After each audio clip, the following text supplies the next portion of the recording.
Փունքում նստող պատգամավորը տիկին Աննա Գրիգորյանը, այս ուղիղ մի 7-8 ամիս է գլուխները ստարել է անիվ ասելով։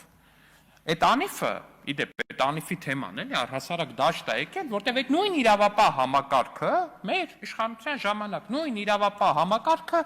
սկսել է ուսումնասիրություն, բացահայտել է այս կամ այն դրվագները, ու դուք այդ ուսումնասիրությունը վերցրել եք տիկին Գրիգորյանն է դա սարքել է բան, քաղաքական գոյութենական իմաստ որպես այդպեսին օրը մեջ գալիս է այս ամբիոնից ասում անիֆը, ասում է, նորմալ է, մեկս ասում ենք խիղ խոսում, օրինական ուժի մեջ մտած դատավճիռ չկա, չէ հակառակը, մենք ասում ենք մենք ձեզանից շատ ենք շահագրգռված, որ եթե ինչ-որ կոռուպցիոներ սրիկա կա, ով որ զբաղվել է կոռուպցիայով մեր իշխանության օրոք, ինքը ավելի խիստ պատժի արժանանա։ Մեր ու ձեր տարբերությունը այդ է, որ երբ որ ես օրինակ ինչ-որ մեկի հասցեին մեղադրանք եմ լսում, առաջի բանը այն է, որ գնացեք պարզեք, եթե մեղավոր է, բռնեք դատեք, բայց դուք տենց չեք կարող, որտեղ ձեր քաղաքական գոյության իմաստը հիմնված է այդ կոռուպցիայի վրա։ Ձեր քաղաքական փոխգործակցությունը, ձեր քաղաքական գոյությունը հանրապետականի հետ, Քոչարյանի հետ, այս մեկի հետ, այն մեկի հետ, այդ կոռուպցիան է։ Այն ապօրինի գույքն է, որը որ դուք ունեք, ժողովուրդ ջան։ Էդ է։ Դե այդ է իմաստը, թե չէ գալիս եք ստեղ չափածուցված հիմքերով, ինչպես կարելի է առանց դա օրինական ուժի մեջ մտած վճռի, բա ո՞նց եք տենց դուք բան անում, բա ժողովուրդ ջան։ Բա անիվի թեմայով խեք խոսում, դե ուրեմն էլ ծպտուն մի հանեք, անիվի մասին մենք կխոսանք, մենք մեկա ձեզանից լավ ենք խոսում, թե այդ առումով, թե մնացած առումներով։ Բախի եք խոսում, պարոն Մինասյան, տիկին Գրիգորյանը բախի է խոսում։ Զապիսը բերել են, միացրել են, մեջը ասում, արա միլիոններ է, լսում եք, բայց իջա խոսում Վարդանիկը, ձեր Վարդանիկը։ Ասում արա միլիոններ է այդ թեմայի մեջ։ Ասում գնա ասա, թող բան անի, եկեղեցու բաների նկարիչներին փող են պար, թող դուք եկեղեցին եք այդ վիճակի սարքել, դուք ու կտրիչը, գլխավորելով հակաեկեղեցական շարժումը Հայաստանի Հանրապետությունում, եկեղեցին սարքել եք կոռուպցիայից ստացած փողերի լվացման ինչ-որ առնվազն կարծեմ դրվագներ կա, որ հրաժարվում է խաչը համբուրելուց եւ մնացած իր սահմանադրական իրավունքն է, կրոնի իրավունք։ Ամեն դեպքում սրա մասին չի խոսքը։ Խոսքը նրա մասին է, որ երբ որ կհիշեք անհնար է Հայաստանում մարդ չկա, ով չի հիշում, որ երբ մարտի 1 էր տեղի ունենում, ու մարդիկ էին գնդակահարվում Երևանի փողոցներում, իրական քրիստոնեական հոտի առաջնորդը չէր կարող ուղղակի ծպտուն չհանել, հասկանում եք, չէր կարող գոնե մի բան չանել, որպեսզի այդ ամեն ինչը կանխի։ Հիշում եք ինչ-որ մի ուղերձ, ինչ-որ մի դատապարտում։ 2 թե 3 օր առաջ էր, քանի օր առաջ էր, չեմ հիշում, ինչ-որ մի դրվագ էր եղել ցուցարարների հետ կապված,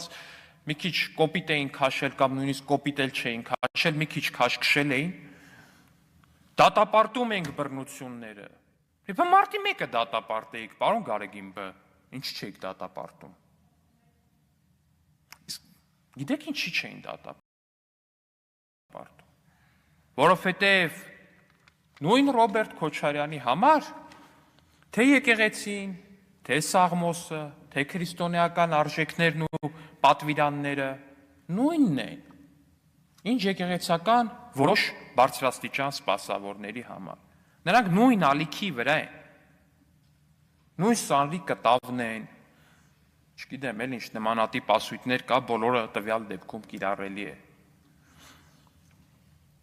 Ու հենց սրանով է պայմանավորված, որ երեկ տեղի ունեցավ այն ինչը պիտի տեղի չունենար,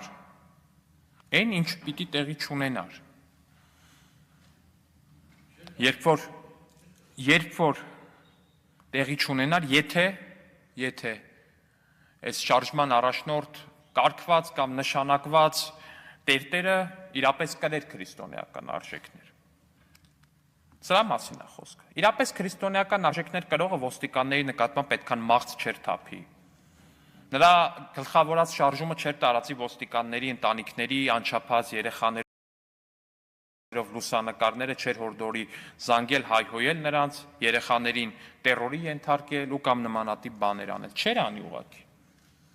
Որտեղ դա ընդհանրապես ոչ մի կապ չունի քրիստոնեական արժեքների հետ։ Քրիստոնեական արժեքների մասին էր 2018-ի հեղափոխությունը նաև։ Երբ որ խոսվում էր սիրո մասին, խոսվում էր ոստիկանների նկատմամբ սիրո մասին ու համերաշխության մասին, դրա մասին էր, դա էր։ Բայց այստեղ մենք գործ ունեինք մարդկանց հետ, ովքեր թքած ունեն ինչպես իրենց քրիստոնյա հոտի վրա, այնպես էլ նույնիսկ այն մարդկանց վրա, ովքեր թեկուս, ինչ որ գումարի դիմաց, բայց համաձայնվում են գալ ու իրենց կողքը կանգնել։ Նրանք այդ մարդկանց վերաբերվում են ընդամենը որպես անոթներ, որոնցից կարելի է քամել արյուն ու այդ արյունը փորձել քսել մեր ձեռքերին, որպեսզի մեզ նմանեցնեն ու նույնականացնեն իրենց հետ։ Հենց դա էր պատճառը, որ այդ արյունռուշտ սրիկաների ղեկավարած ցույցը հարձակվեց ոստիկանական պատի վրա։ Կադրերը համացանցում կան, բոլորը տեսել եք, թե ինչպես է սառեցված տերտերը փորձում այսպես դաշնակ Իշխան Սաղաթելյանի հետ նույն պահին կամ որոշ ինտերվալով հարձակվում ոստիկանների վրա, փորձում հրմշտել ու մեկ էլ անհետանում կադրից։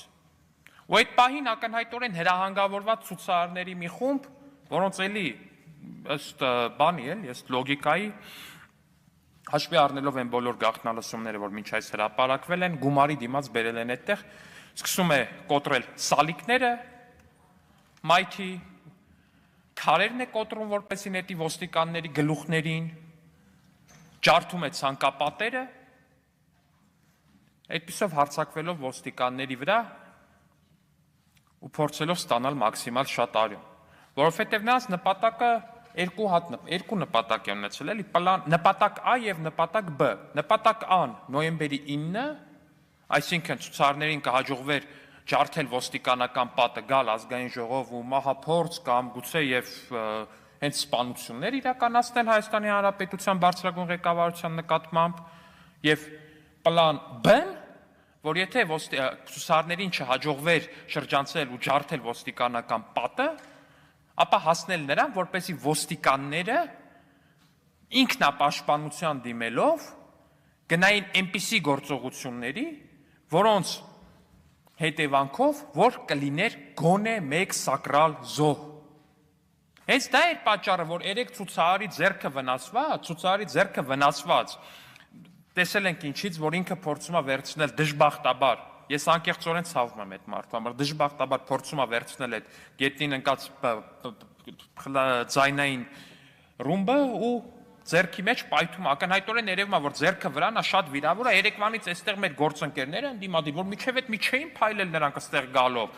ուղիղ 40 ժամ գոռում էին մարդու ձեռը կտրվել ընկել է, մարդու ձեռը կտրվել ընկել է, այդքան մարդու ձեռքը ոչ մի այդ պահին վիրավորվել էր, բայց իր վրա էր, հասկանում եք, կռում են այդ մարդու վրա, իրանք որտեվ երազում էին, որ այդ մարդու ձեռքը կտրվեր։ Ես չգիտեմ, մի հատ ճշտեք, որտեղ են վիրահատել այդ մարդուն, որտեղ այդ անդամահատությունը տեղի ունեցել, որտեղ է եղել այդ վիրահատությունը, մի հատ ճշտեք, խնդրում եմ, այդ ինչ պայմաններում է դա եղել։ Ես անկեղծորեն ասում, ես ամեն ինչ հավատում եմ, կատակ չեմ անում, ժողովուրդ ջան։ Ընդհանրապես կատակ չեմ անում, որ ես ամեն ինչ հավատում եմ, որովհետև չի կարող այդպիսի բան լինի։ Փոխանակ ասեն, աղոթենք, որ ամեն ինչ լավ լինի, շուտ տանենք բժշկական կենտրոն, մարդու ձեռքը վիրավոր, ասում է, ձեռը կտրվել է։